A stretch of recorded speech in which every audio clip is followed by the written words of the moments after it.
enxergando aí meu quadro. Se não estiver enxergando, dá um grito. Então vamos lá. A gente vai estudar então agora a parte de vetores. E aí qual seria a diferença entre vetores, grandezas vetoriais e grandezas escalares? Qual é a diferença entre um escalar e um vetor? Uma grandeza física ela pode ser representada pelo módulo,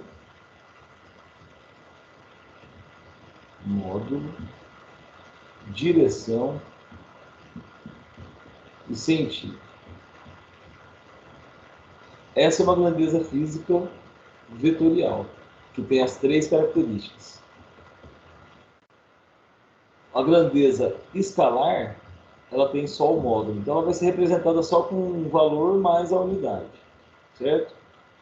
Então, quando vocês começaram a fazer o Khan Academy e tinha lá a diferença entre velocidade escalar e velocidade vetorial, ao pé da letra não deveria existir aquela diferença. Velocidade escalar média e velocidade vetorial média. Por quê? Porque velocidade, por definição, é um exemplo de grandeza vetorial. Não faz sentido eu falar que a velocidade vale 20 km por hora. Com uma velocidade de 20 km por hora, será que a pessoa chega em São José do Rio Preto em quanto tempo? Espera aí. A pessoa está em Votuporanga. Será que ela chega em São José do Rio Preto com uma velocidade de 20 em 5 horas? Depende, né? Depende no sentido, né? E se ela estiver andando nesse sentido aqui, ó? Aqui a gente tem Fernandópolis, que é a minha da região. Então, quando eu falo na grandeza velocidade, eu tenho que... ela fica completamente representada quando eu falo valor, 20 km por hora, na direção rodovia, sei lá o que, sentido Votuporanga, Fernandópolis, ou sentido Votuporanga, São José do Rio Preto, certo? Então, velocidade tem que definir módulo, direção e sentido. E aí você tem outros exemplos, como força tem módulo, direção e sentido. Já a grandeza tempo é um exemplo de grandeza escalar. Você não fala em daqui 15 minutos eu passo aí na sua casa na horizontal sentido à direita. 15 minutos é a grandeza tempo, é representado só pelo módulo, mais a unidade. Não precisa de direção e sentido. Então essa que é a diferença básica entre os dois. Como é que a gente vai representar um vetor? Uma grandeza vetorial ela vai ser representada por uma letra, né? Então, por exemplo, o vetor força é uma letra com a setinha em cima. Quando eu coloco dessa forma, por exemplo, calcule o vetor F com setinha em cima. Você tem que falar para mim qual é o módulo, qual é a direção e qual é o sentido. Se eu perguntar para você quanto que vale F desse jeito, ou quanto que vale F desse jeito aqui com o símbolozinho de módulo, ficou muito longe aqui, ficou feio. Sem a setinha em cima ou com símbolo de módulo, então eu quero só o módulo do vetor. Não precisa de direção e sentido. Esse é o simbologia. Bom, vamos lá. Vamos falar agora sobre componentes de um vetor. Então, primeiro eu vou falar de um caso bidimensional. Eu tenho aqui o eixo X, o eixo Y, um vetor. Vamos colocar um vetor A, setinha em cima. Quais são as componentes desse vetor? Você vai ter a componente AX. Aqui está, é a sombra do vetor no eixo X. Vou chamar de AX. E você tem a componente AY. Seria a sombra desse vetor aqui na parede. Como é que calculo essas componentes? Eu tenho duas formas de calcular. Vamos imaginar que, nesse caso, o meu desenho ele é quadriculado. E aqui eu tenho 2 quadradinhos, e aqui eu tenho 3 quadradinhos, cada quadradinho vale uma unidade. Certo? Vamos imaginar que está assim, a gente conta que está assim. Então, o meu vetor AX, ele tem 3 unidades na direção X.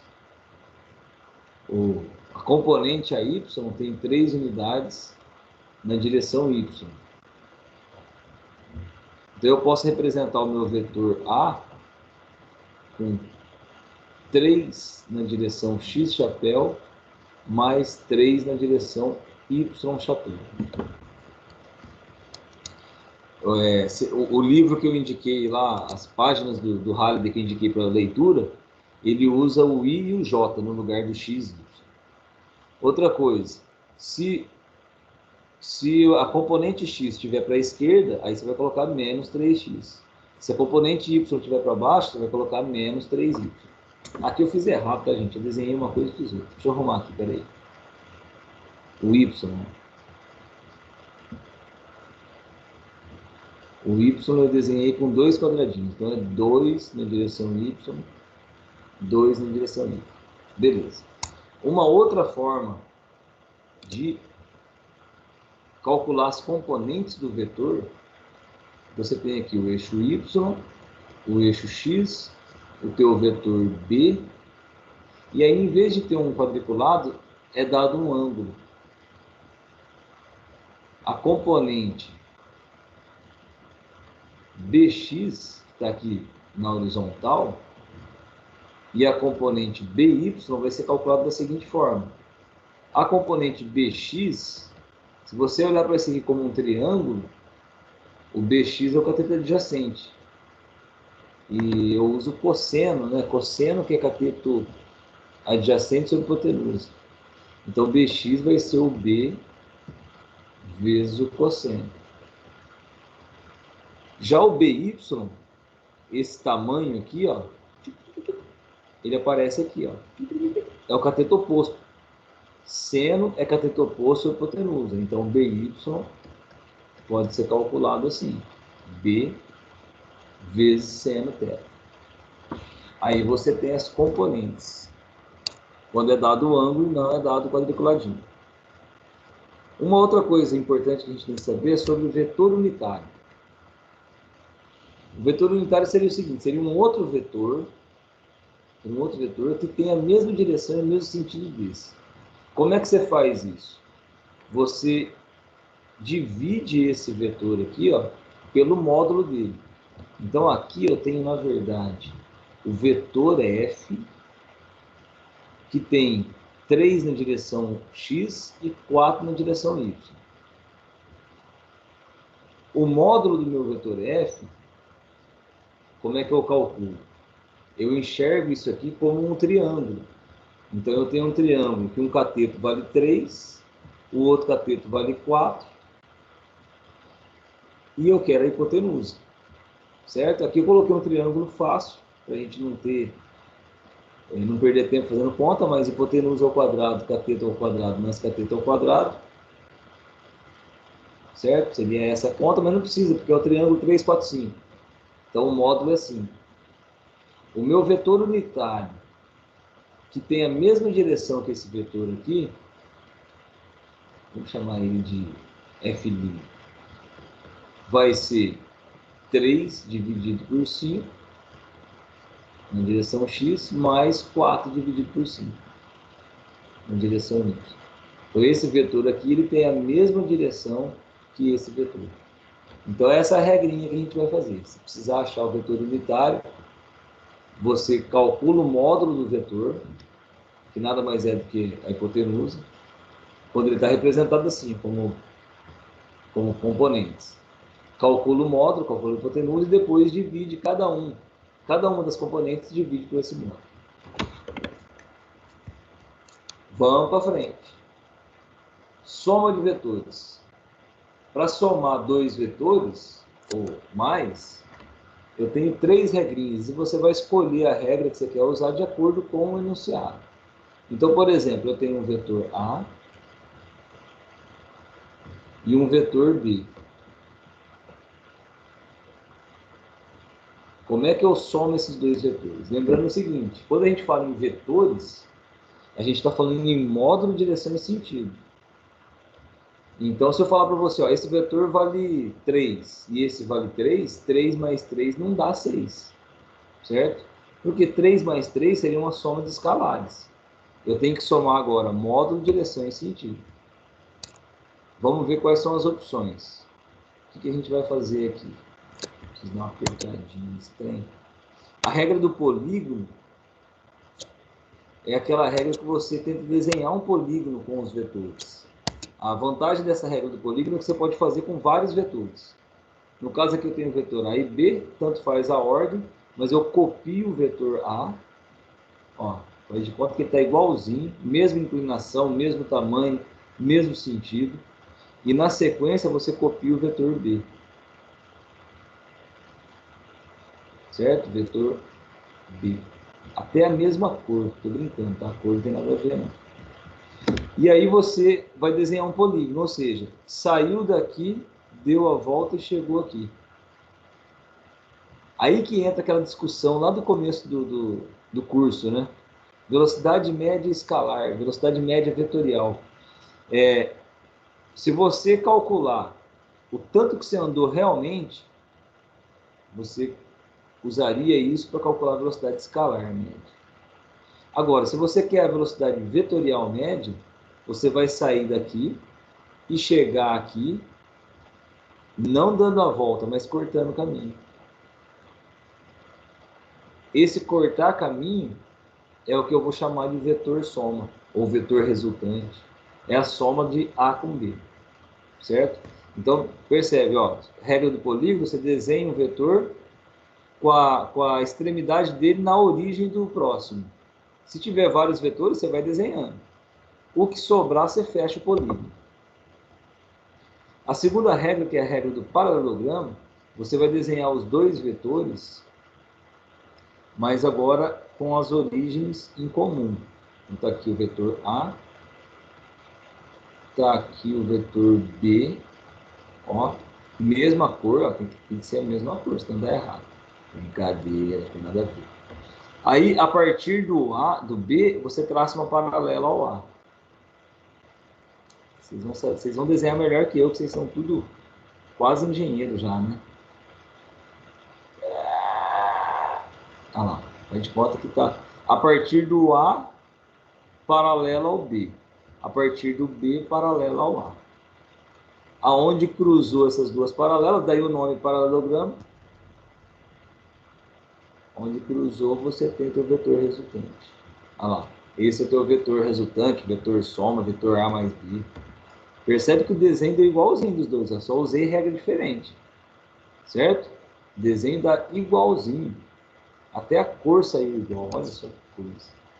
E o terceiro e último método, você vai escolher, né? Dependendo do exercício, você vai usar um método ou outro. Mas vamos lá, aí para fazer o terceiro método, que é o mais fácil, você tem que ter as componentes, que eu te mostrei ali atrás como é que acha, ou pelo ângulo, ou contando os quadradinhos. Vamos imaginar que aqui foi dado os quadradinhos, tem 3 quadradinhos aqui, e aqui você tem um quadradinho aqui, um aqui, 3 aqui. Já no vetor B, você tem 2 quadradinhos aqui e 1, 2, 3 aqui. Beleza. Então quer dizer que o vetor A, ele pode ser escrito assim, ó, 3 na direção I, mais 1 na direção J. O vetor B pode ser representado 2 na direção I, mais 3 na direção J. Como é que você faz a soma? Somando. O vetor soma, que é o vetor A mais B, nada mais é do que o vetor A mais B. Oh. Você vai somar I com I, J com J. Você vai ter 5 na direção I, mais 4 na direção J. Certo? Quer desenhar para ver se deu a mesma coisa? Desenha. Quer desenhar? Desenha. Ó, 5 na direção I. Então, 1, 2, 3, 4, 5. 4 em direção J. 1, 2, 3, 4. Então vai dar isso aqui mais ou menos. Esse é o vetor soma. Ó, deu igualzinho os outros. Até a cor deu igual. A partir dessas componentes, se você quiser calcular o módulo desse vetor soma, aí você faz Pitágoras. Um cateto vale 4, outro cateto vale 5, você tem que achar a hipotenusa. Tá? Bom, vamos lá. Para fechar, subtração de vetores. Como é que você vai fazer? Então, diferença de vetores. Como é que eu faço o vetor A menos o vetor B? Você vai fazer o que você já sabe, que é a soma. A menos B é a mesma coisa que A mais menos B. Por que eu estou falando isso?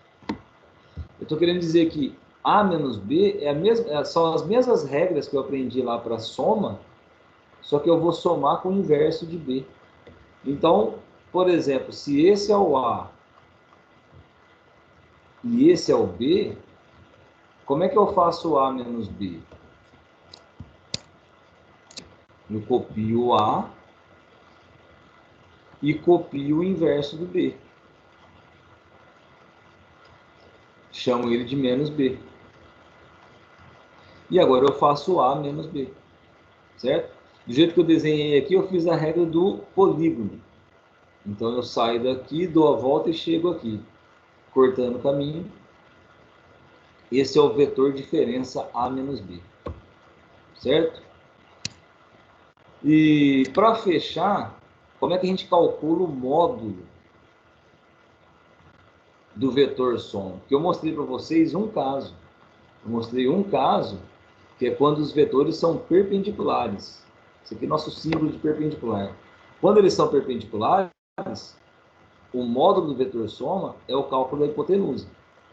Cateto ao quadrado mais cateto ao quadrado. Mas e se não for? Aí você tem um segundo caso que pode acontecer o seguinte. Os dois vetores, ó, você vai somar os dois vetores e os dois eles já têm aqui a mesma direção e o mesmo sentido. Então você vai simplesmente somar A mais B. Não tem novidade. Agora, se eu tiver um vetor para a direita e o outro vetor para a esquerda, a soma dos dois, na verdade, vai ser, em módulo, vai ser a subtração.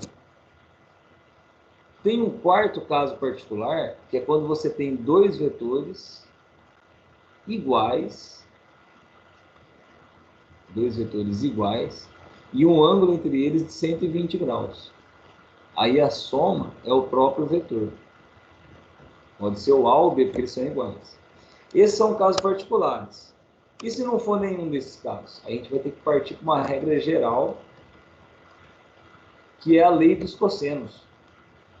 O módulo do vetor soma é o vetor A mais o vetor B, mais duas vezes o A vezes o B, vezes o cosseno do ângulo entre eles. Certo? Então você percebe o seguinte, que no primeiro caso o ângulo entre eles é 90 graus. No segundo caso o ângulo entre eles é 0. No terceiro caso o ângulo entre eles é 180 graus. No quarto caso 120, já tinha falado. E quando não for nenhum desses, aí você tem que usar a lei dos cossenos, certo? Só tem uma diferencinha que lá na matemática você usa menos. Aqui, como a gente está falando de vetor resultante e não de triângulo, a gente usa o mais. Para fechar, apesar de eu já ter falado mais ou menos isso, nessa primeira parte a gente fala de um caso de multiplicação de vetores, que é quando você multiplica um vetor por um escalar. O que acontece? Acontece uma mudança só no módulo e talvez no sentido, mas nunca vai ter mudança na direção. Vamos ver o que acontece aqui. O que eu estou querendo dizer é o seguinte: se eu tenho um vetor A que tem 2 quadradinhos, se eu multiplicar ele por 2, o meu vetor 2A vai ter 4 quadradinhos. É isso, só isso que eu estou falando. Se eu tenho um vetor A que é para a direita, se eu multiplicar ele por menos 1, ele vai se chamar vetor menos A e vai ter sentido para a esquerda. Isso eu já tinha feito aqui no vetor B e menos B, né, na hora de falar sobre a diferença. Ok? Eu vou encerrar essa gravação. Parar a gravação.